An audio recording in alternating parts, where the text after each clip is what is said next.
RMN Drama presents Kini ang akong suliran.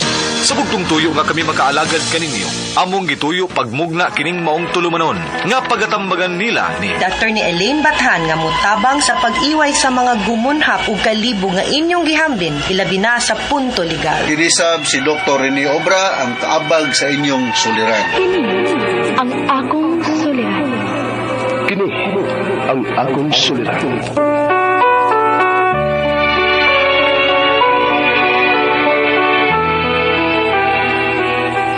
Sa atong pagkaymugso ng kalibutan, gikalawaan at ang daan sa atong suliran. Ang suliran mo'y kabahin sa itong inadlang panginabuhian.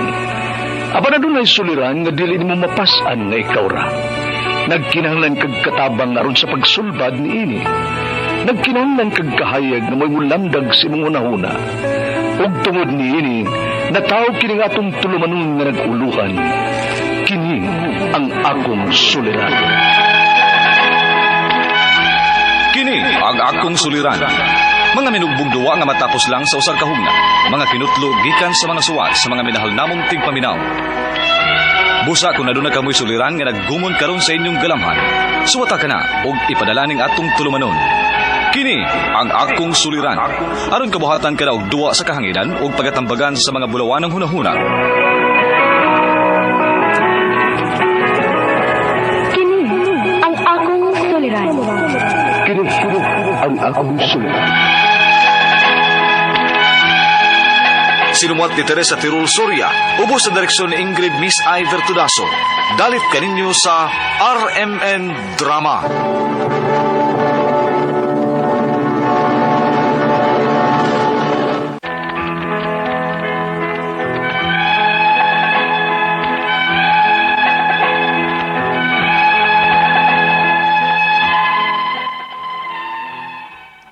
Maayong adlaw kaninyong tanan nga nagpaminaw karon ning tulumanon, kini ang akong suliran.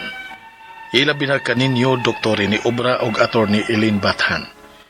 Ingon man sa mga artista nga maghatag og kinabuhi nining akong suwat suliran. Ako si Fred, 60 anyos, taga Banawa, Cebu City. Punto medikal kining akong suliran. Kabahin kini sa akong diabetes nga wahin na kay na kong hibawan. Aron inyong hisabtan, ingon ini ang mga panghitabo.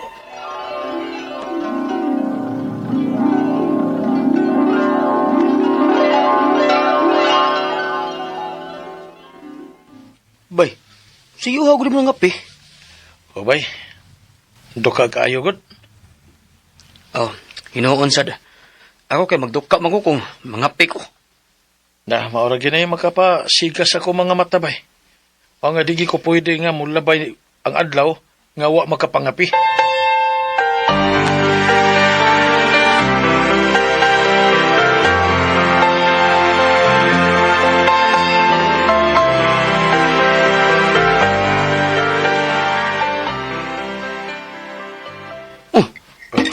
Nangapi na siya ka? Oh, naman. Giduka ka? Oo man. Gusto lang gid ko nga mangapi. Ay, palabi ba yun eh? Dako na ba kang edad ba yun? Tamais pa yun ng kaping imong giinom. Pila katuig naman ko ini, pero okay naman lagi ko. Oh, sige. Basta kay gisultihan di ka, ha?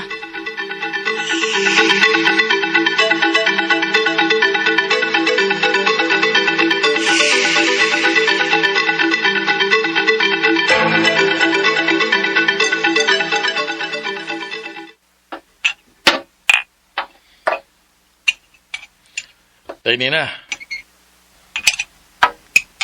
Umani mo kaon ba? Pagpalit og soft drinks. Opa. Soft drinks na sad, Fred. Kada kaon naman lang yun mo mag-soft drinks ka, oy. Inom sa tubig. Sus, way lami, oy. Mas lami ang soft drinks o magkaon. Sas, kay gikakag-osa. Mut lang yun mo. Bahala ka, mo resulta o niya ng kabuang ni mo.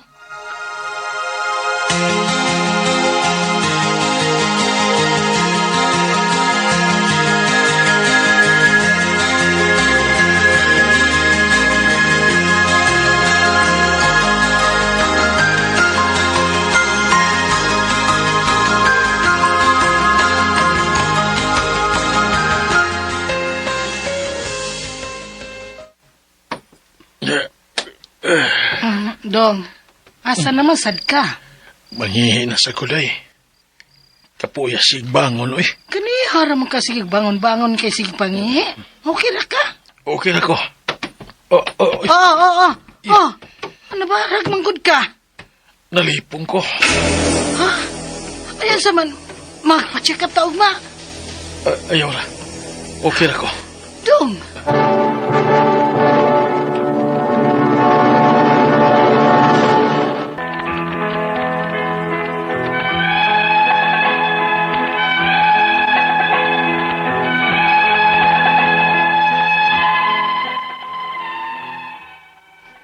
Adtong higayunan, nakabantay na gid ko nga na ay kalainan sa akong kaugalingon.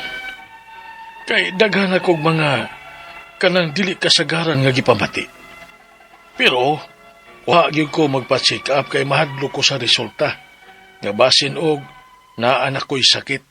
Ug unya, Pa, nagubay na ba nga tong Kate? mao ba? Sige lang. Ako lang yato trabahoon kung wa ko duty. Sige pa.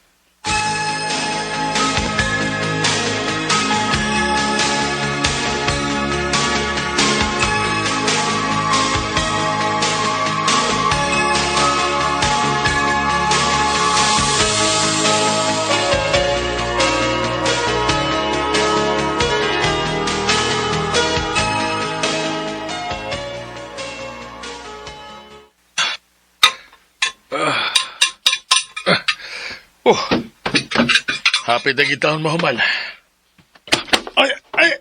Aray! Nasakit sa kutil. Nasangit sa kabilya.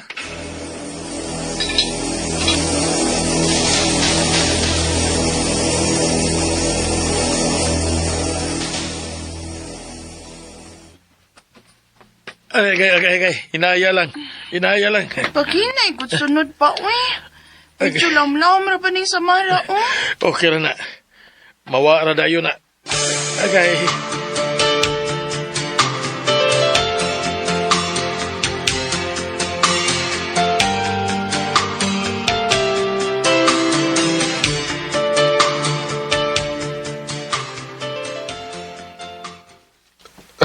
Alay, si Mana naman ni akong sabad. Wa pa mangyapon ni maayo. Di na ko makalakaw og tarong. Buhi pa kang akong samad. Dong, ayaw lang sa duty. Dili pwede day. Daghan ko og trabahoon. Unya kaya ra nimo? Nagtaki ang pamanggani kag lakaw. Ay kaya ra lagi eh.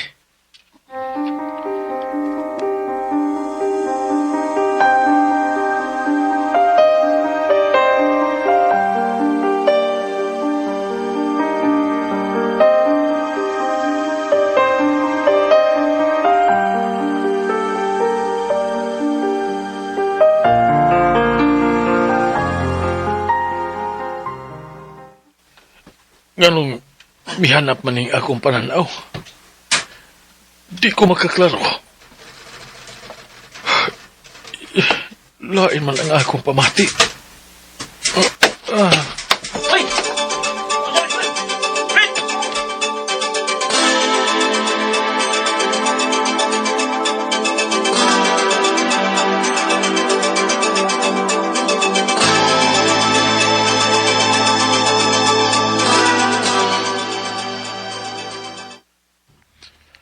Unsa man ang nahitabo na ako, Dok? Taas ka og blood sugar. Unsa? Type 2 diabetes ng imong kondisyon, sir. Mo'y hinungdan nga ang imong samad, dugay ng maayo. Ang imong mata, mohanap na. Unsa may angay na akong buhaton, Dok? Kinahanglan na kitang mo take og mga tambal. O magpa-regular check-up. Undangan na sad ng pagsigi nimo og soft drink, sir. Og bisag unsa nga high sa sugar. Likay hisab ng baboy. Kay kung magginahi gyud ka sa imong posible yung mabuta ka. Unsa?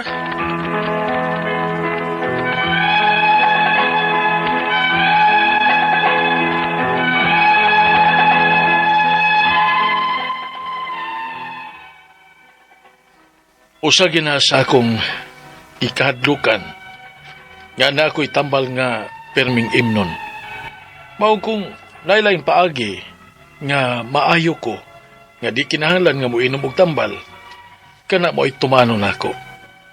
Ang ako mga pangutana mao kining mosunod. Unang pangutana. Type 2 diabetes na ang ako, diha pa mahibawi. Unsa may sayo nga simptomas sa diabetes? Ikaduhang pangutana. Tinuod ba nga ang diabetes pwede mahimong hinungdan nga maputlan ko og tiil kung mo complicate na ang akong samad? Ikatulong pangutana. Unsang klasiha sa mga pagkaon o mainom ang angay na kong likayan para dili na musaka ang akong sugar. Ikaupat og katapusan. Kung maubos na ang akong sugar level o mubalik na sa normal, kinahanglan pa ba na ako nga padayunon ang pag-inom sa tambal? Ingon man, ang akong pag-diet? Palihog, tabangi og tambagi ko. Kini ang akong suliran, Fred. Mayong adlaw mga suking tigpaminaw din sa atong programa, kini ang akong suliran. Once again, anin na sabako, si Dr. Rene Obra makiguban kaninyo karong adlaw. Ako mutambag sa inyong mga medical problems, kay medical doctor man ako. Mga psychological, emotional, behavioral nga mga concerns, kay usaman ako ka psychiatrist o mga drug-related nga mga problema, kay usaman ako ka drug addiction especially. Klase-klaseng pamaagi sa pagpadala sa mga sulat-suliran rin kanamo. Pwede kami padala sa mong email, suliran_612@yahoo.com or sa atong Facebook account, kini ang akong suliran, official writers page o diriba sa mong buhatan sa 3rd floor, UCR Martinez Building, Osmeña Boulevard, ning Dakbayan sa Sugbo. Inyong mga legal ng mga problema, naa sa ato ni Elaine Bathan, andam og tagana nga mo tubag sa inyong mga pangutana. Ang atong makutlo nga pagtulunan karong adlaw, according to Father Aloy, be positive for light shines brightest when the world feels heavy.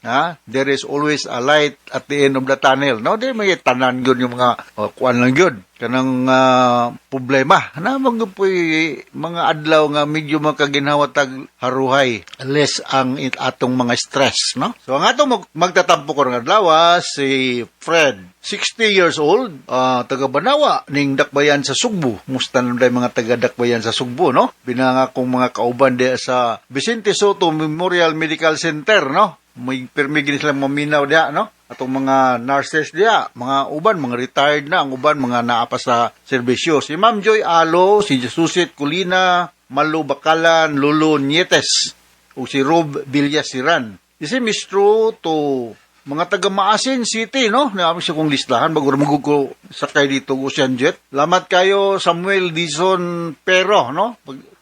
Pag-alalay ni mo na ako, nakasakay yung tawag ko sa Ocean Jet, no? O diresim nga istrutukuan ni Nestor Dizon Obra, no? Parinti tinggal ni si Samuel o si Nestor, no? Ato ni Brian Uwano, diya sa Maasin City, no? Entrada ning middle name na Attorney Brian. Ako pa niyang parinti, no? Relative, no? Si Nicholas Pero, diya sa Bilibol, Maasin City. O kining bagulang na kung na kasugat diya sa Lawaan. Mayong pagpaminaw diya ni Sir Ernie Baraga. Yung mga members pamilya, si Celine, Arnel, Nien, Erlien, Christian, Denver, o si Princess Erlin. Siya mistro sa mga taga Lipata, Milganilla, Cebu, Gingging sa Libot, Rosales, Ulan, Maricar Makapas, Chauhang, and then Nisa Munsur, ug mga taga Sangat, no? Sangat San Fernando, Eric ug si Lorna Mandugas, ug mga Alcosiba family dia sa Lantawan, mga Dilapinya family dia sa Green Hills, mayong pagpaminaw. So going back to our sender, si Fred, punto medical ang problema ni Fred, sumasa nabati na ito sa drama. Unang pangutana ni Fred, type 2 diabetes na ang ako, diha pa nahibaw-an unsa may sayo nga sintomas sa diabetes.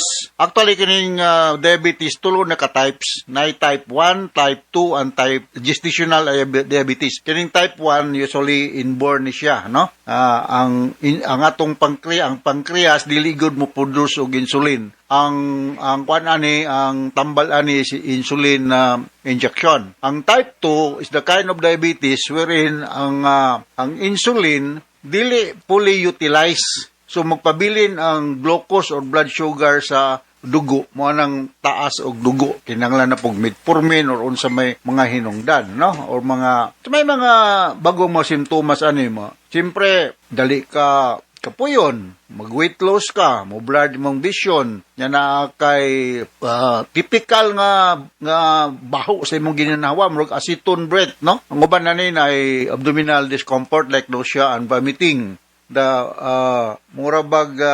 Mga babae, dali kayo magka-develop og vaginal yeast infection. Remember, fruity breath, ha? Ingon to nga kung bugoy-bugoy sa gamigo, dali raman ng diabetes diagnose na, kung saman, mangihi kuno ka, binas mga lalaki, ha? Dali kuno dugo kuno ulmigas ang imong ihi, kaya na malagi sugar, no? So, mauna ang akong kaistorya, type 2 diabetes, meaning, Fred, ang imong insulin, dili fully utilize. Ako nang ginaingon, ang kining insulin giproduce atong pancreas, na siya insulin pero dili fully utilized for some reasons, mo na nga taas ang imong level sa glucose or sa sugar sa imong dugo. Ikaduhang pangutana, tinuod ba nga ang diabetes pwede mahimong hinungdan nga maputlan ko og tiil kung mo complicate na ang akong samad? Yes. Usa sa mga timailhan sa taas kag blood sugar is that kung masamad gani ka, bisag gamay lang nga samad, dugay gina maayo. Dugay maayo.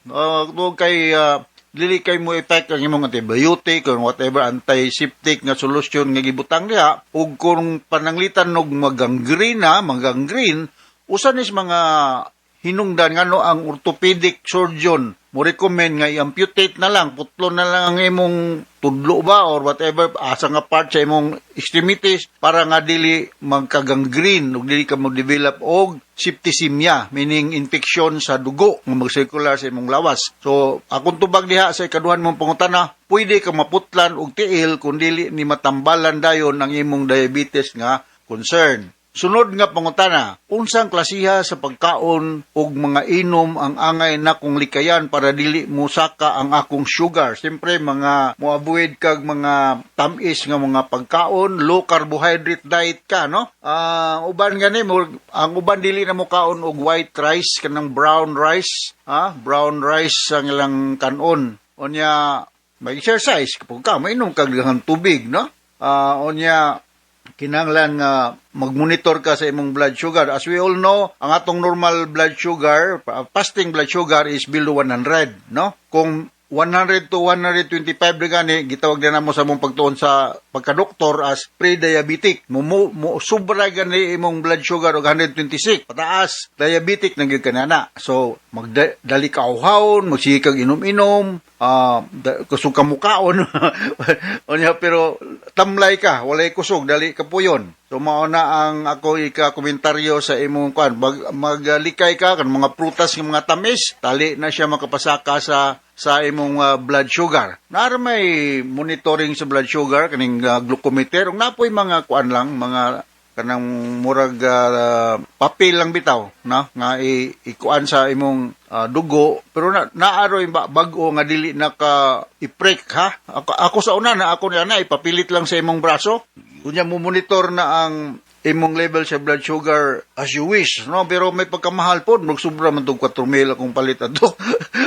Duhara kasi man na ang iyang duration nga mo function. Medyo expensive po, no? So, kanana lang ordinary nga glucometer na amantaan na baligya, no? Sunod nga pangutana, ikaupat, kung muubos na ang akong blood sugar o mubalik na sa normal, kinahanglan pa ba na akong padayunon ng inom og tambal? Ingon man ang akong pag-diet? Yes. Kaya kung normal na imong blood sugar nyo, balik na sa kagkaon og mga pagkaon nga tamis, taas og glucose, laas og carbohydrate, posible nga mo shoot up na pagbalik ang imong blood sugar, no? So, kinahanglan careful ka sa imong diet. Wa mo kumingon nga ayon na pagkaon, pero careful ka nga kanang dili mga tamis kay maom nay kuan no. So type 2 diabetes na ani mga tambal og na available ni sa atong mga butika no. So mo-avoid lang ka ng mga mangga, pineapple, watermelon. Mo-avoid ka na. So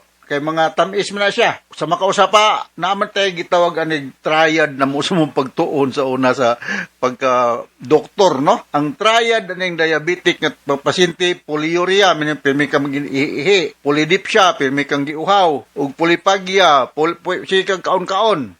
So, mauna ang mga, bantayanan, no? Kanya, how to prevent, siyempre, mag-medication ka, regular check-up, kanya, diet restriction. Alright, hinot nakasabot ka sa kung gi-speaker ni mo, Fred, diha sa Banawa. Sabay kailan ako diha sa Banawa, no? Daghan kong kailan diha.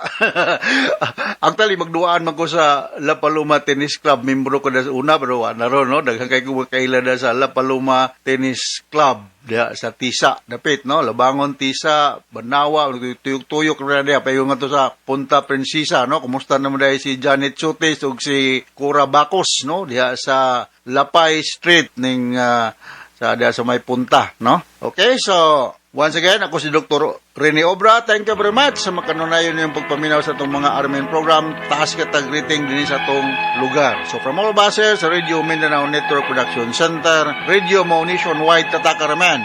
Daghang salamat o maayong adlaw.